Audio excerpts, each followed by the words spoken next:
Good morning and welcome in on this Wednesday. Dan Hardenbrook, glad to have you along as we take a look at your latest local news from around the region. It is your latest Newberry News update on M123 FM. Your news today brought to you by your two-time award-winning local newspaper of the year.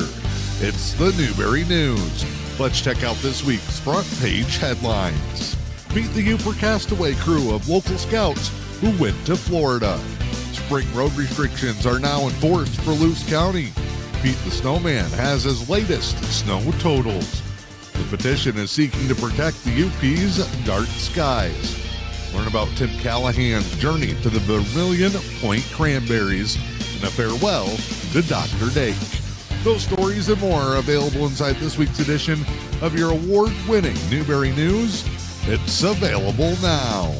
In your latest local news this morning, the EUPConnect group has been awarded an $857,900 grant. The EUPConnect Collaborative, in partnership with the Eastern Upper Peninsula Intermediate School District, is officially announcing the award of a grant application for the $857,909 from the Michigan High-Speed Internet Office. As part of the program that includes the Michigan Inclusive Training, Technology, and Equity Network, also known as MITTEN.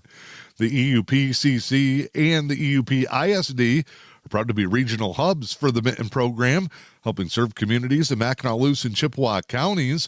Led by the MIHI and funded by a bipartisan infrastructure law and the Digital Equity Act, the initiative is seeking to close the digital divide for the EUP region's most vulnerable population.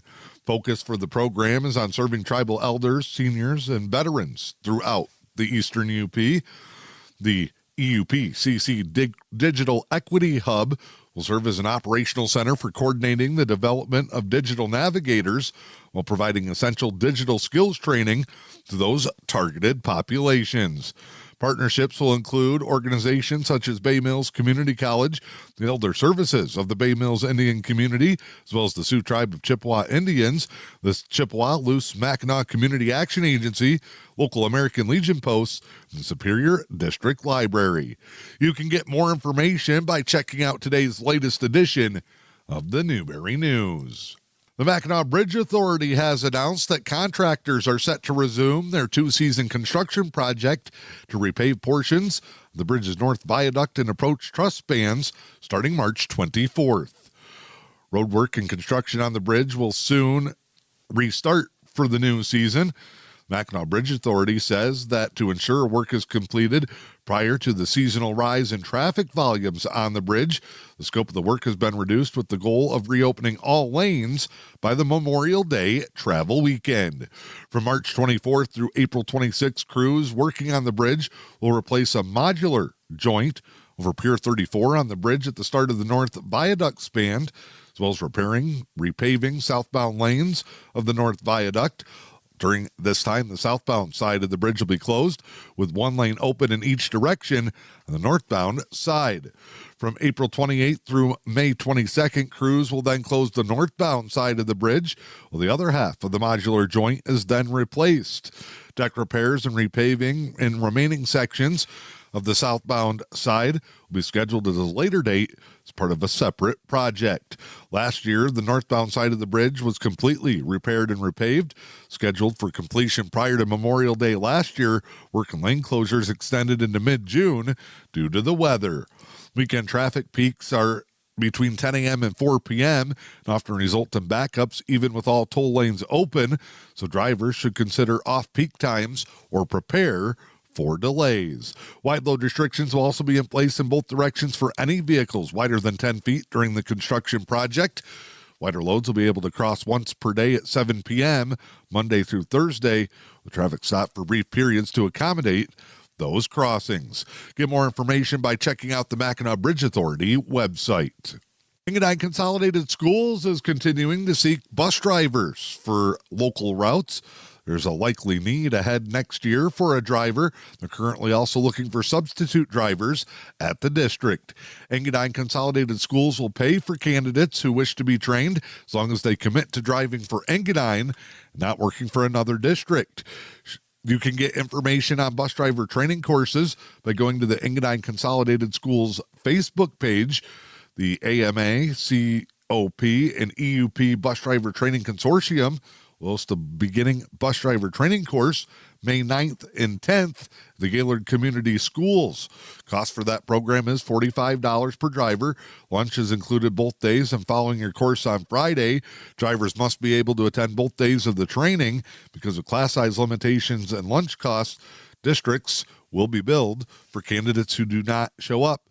Again, register through Engadine Consolidated Schools. More information available on their Facebook page.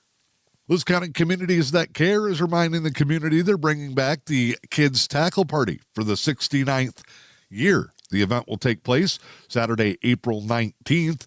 Features free entry for all, a hot dog dinner that's free for kids, and $5 for adults. All children registered at the event, 14 years and younger, will receive a free prize. Donations are also being accepted. You can contact Lewis County Communities That Care on Facebook.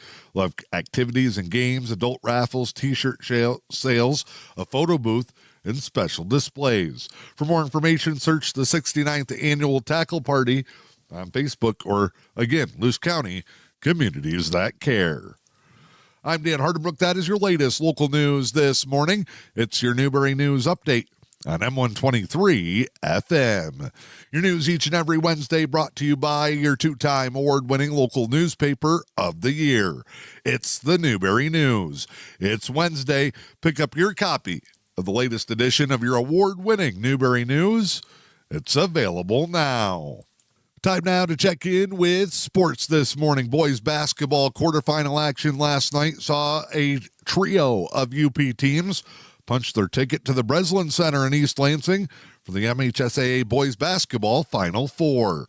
The Pickford Panthers lost a heartbreaker in Division IV, falling to the Crystal Falls Forest Park Trojans 45-43. Crystal Falls' dominant year in football and now basketball continues.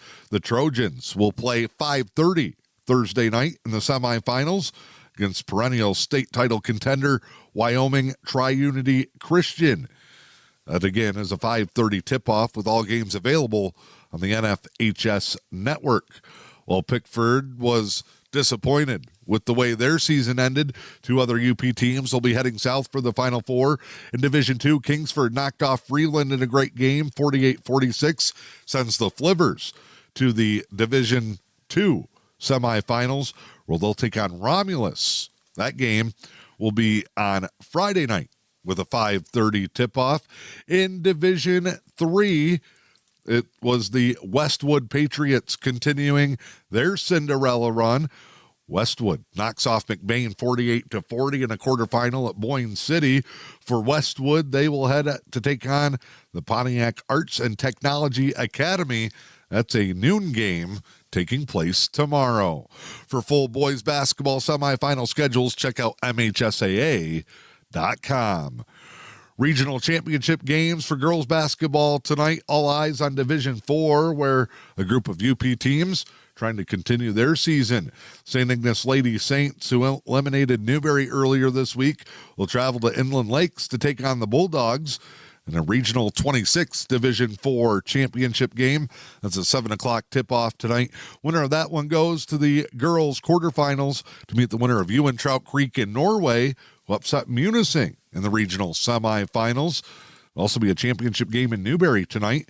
Newberry High School and the J.L. DeCook Gymnasium being selected as the new neutral host site for a Division III regional championship.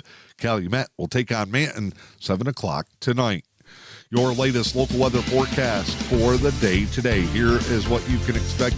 Mostly cloudy, a high in the upper 30s, southeast winds 5 to 10. Thursday, sunshine, highs upper 40s, calm wind south 5 miles per hour. Friday, wrapping up the work week, mostly cloudy, a high in the low 50s. I'm Dan Hardenbrook. This is your latest news, sports, and weather. It's your Newberry News Update on M123 FM. Covering stories that interest the community, readers have come to depend on the Newberry News. Subscribe to the digital edition for early Wednesday morning access, or get the print edition delivered to your doorstep. The Newberry News, your news and information leader.